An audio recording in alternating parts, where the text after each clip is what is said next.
Selamat pagi, salam sejahtera untuk kita semua. Assalamualaikum warahmatullahi wabarakatuh.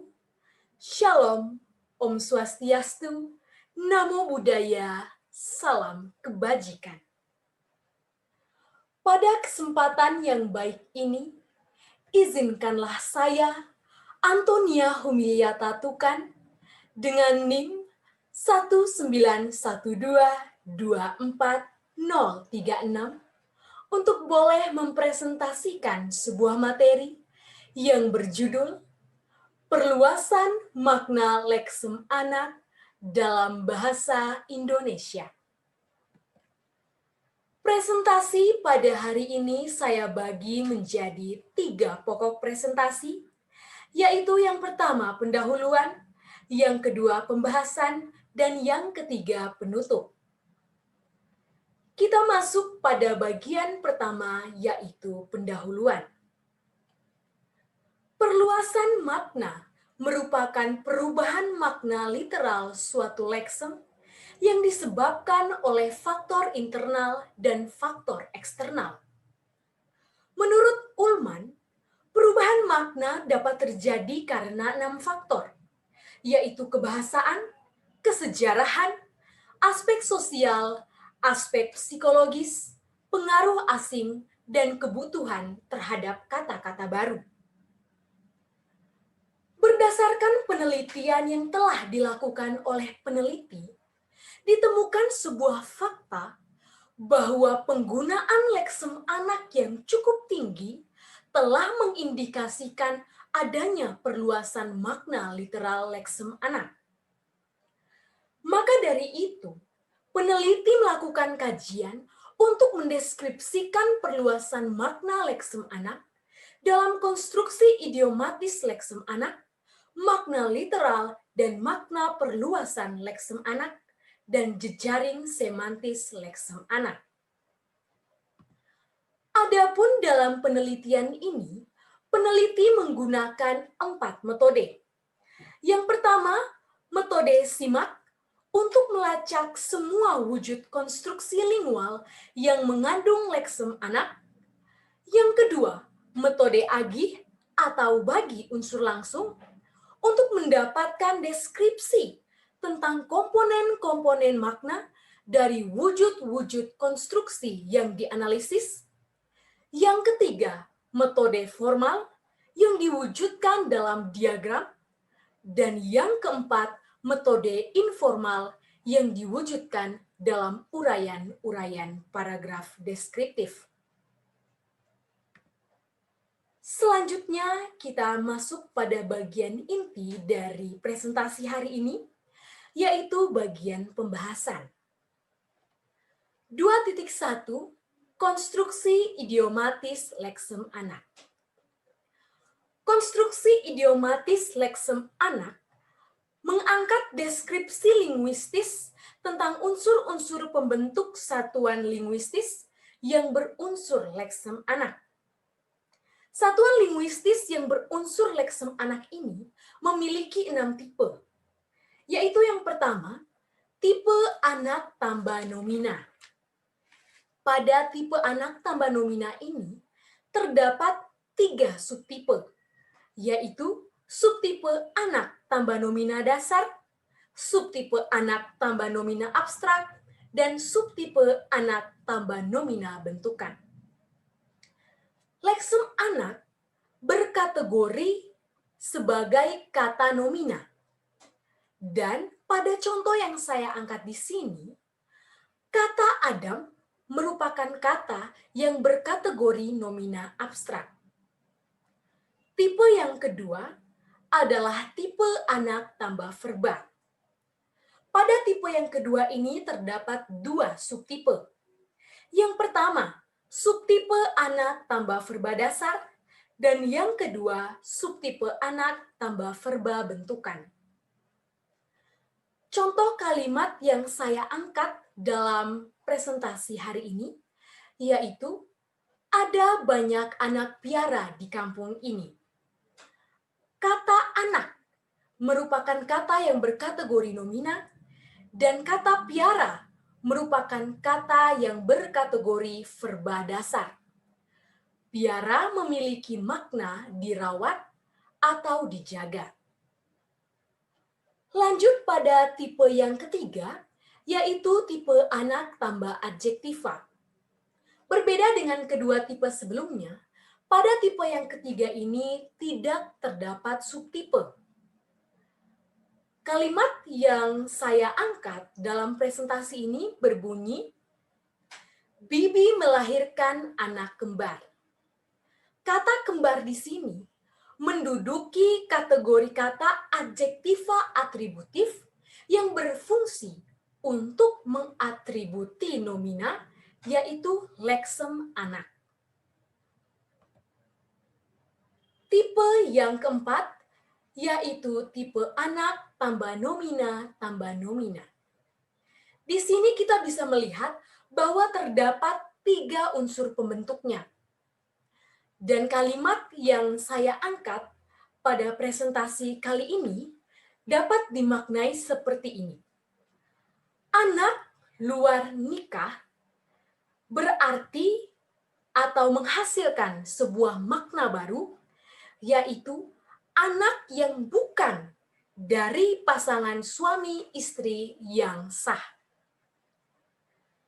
Tipe yang kelima adalah tipe anak tambah nomina tambah verba.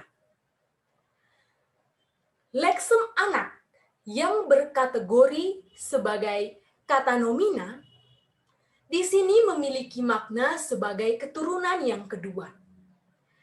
Kata batu memiliki arti bentuk benda keras yang berasal dari bumi tetapi bukan logam. Dan kata giling memiliki arti melumatkan sesuatu dengan alat. Ketika ketiga kata ini digabungkan dalam kalimat yang sudah saya tampilkan dalam salindia ini, maka kalimat tersebut atau artian dari anak batu giling memiliki sebuah makna baru, yaitu batu berbentuk silinder untuk melumatkan lada. Tipe yang keenam ada tipe anak tambah numeralia tambah nomina. Anak berkategori kata nomina yang juga berarti keturunan yang kedua, kemudian kata semua yang berarti segala dan masuk dalam kategori kata numeralia, kemudian bangsa yang masuk dalam kategori kata nomina, dengan maknanya yaitu kelompok masyarakat. Ketika ketiga kata itu hadir dalam kalimat ini, kalimat yang berbunyi anak semua bangsa adalah karya kanon dari Pramoedya Anantatur, maka kata anak, kata semua, dan kata bangsa ketika digabungkan memiliki makna yaitu manusia yang berpandangan global. Pembahasan yang kedua yaitu makna literal dan makna perluasan leksem anak. Pada makna literal, anak memiliki arti sebagai keturunan yang kedua. Dan di sini untuk menentukan keliteralannya, maka dibutuhkan 2 pemarkah makna literal. Yaitu yang pertama, kehadiran unsur lain yang mendampingi leksem anak dalam suatu konstruksi linguistis, dan yang kedua, kehadiran fitur semantis berupa denotatif tambah directly tambah reference. Selanjutnya, mengenai makna perluasan leksem anak. Sekurang-kurangnya terdapat 7 makna perluasan leksem anak. Di sini, leksem anak mendapatkan makna perluasan ketika ia disandingkan dengan kata-kata tertentu yang mampu memberi makna yang lebih luas pada leksem tersebut. Bisa hadirin sekalian saksikan pada salindia yang saya tampilkan bahwa 7 makna perluasan leksem anak itu disebut sebagai perluasan A, perluasan B, perluasan C, perluasan D, perluasan E, perluasan F, dan perluasan G. Tentunya dengan masing-masing makna perluasannya. Pembahasan yang ketiga, jejaring semantis leksem anak. Jejaring semantis leksem anak merupakan peta arus perpindahan makna leksem anak. Jejaring tersebut mengilustrasikan adanya relasi semantis antara leksem anak pada ranah literal dan ranah perluasannya. Mulanya leksem anak memiliki sebuah makna literal yang di sini bermakna keturunan yang kedua. Kemudian, ia mengalami pencabangan ketika ia digunakan bersamaan dengan unsur lain sesuai dengan tipe konstruksinya. Dan kita masuk pada bagian terakhir dari presentasi ini, yaitu penutup. Hadirin sekalian, kesimpulan yang bisa saya dapatkan dari presentasi hari ini adalah perluasan makna leksem anak dapat dideskripsikan dalam konstruksi idiomatis leksem anak yang terdiri dari 6 tipe, kemudian dapat juga dideskripsikan melalui makna literal leksem anak yang bermakna keturunan yang kedua dan makna perluasan leksem anak yang berjumlah 7, serta jejaring semantis leksem anak yang mengilustrasikan arus perluasan makna dari ranah literal ke makna perluasan. Saran dari presentasi atau materi yang saya bawakan ini ialah bahwa tinjauan ini bersifat sepintas, sehingga saya kira sangat wajar jika masih terdapat kekurangan pada bagian pembahasan. Harapan saya sebagai presentator bahwa tinjauan yang lebih lengkap dapat memberikan suatu gambaran menyeluruh mengenai perluasan makna leksem anak. Sekian presentasi dari saya. Dan saya berharap agar presentasi hari ini bisa memberikan manfaat kepada hadirin sekalian.